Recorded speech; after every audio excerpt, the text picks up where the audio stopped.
ଅଞ୍ଚଳରେ ଆମର NAP 2020 को गोटे इलेक्ट्रिक बल्ब सदृश जेपरी आलोकित करुच्ची आम शिक्षा विभाग को ताकू प्रदर्शन कर गोटे बल्ब मध्यम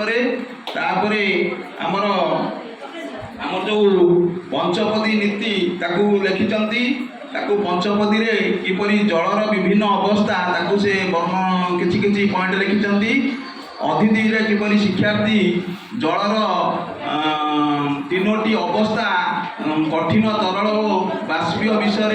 जापर। हाँ पंचपदी एक समय जानी पढ़ी दूसरी अतिथि बोध अभ्यास प्रयोग प्रसार ताकू हाँ से वर्णना करी जलर विभिन्न अवस्था लिखिंट। अच्छा प्रश्न अच्छी तुम्हें बरफ जल और बाष्पर देखिछ कि प्रतिक्रिया रे आसी शिक्षक बाष्पर बरफ पानी और केटिल रे बाष्प देखाई बोधरे चित्र बरफ चित्र कर ग्लास रे पानी रखिंट और पानी किपरि बाष्प होची आमर चूल्हा दिहरे बसई केटिल। अच्छा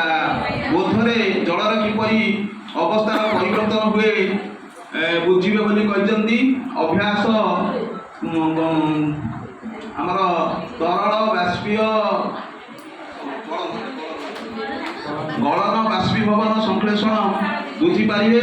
प्रयोग जलचक्र सह अवस्थार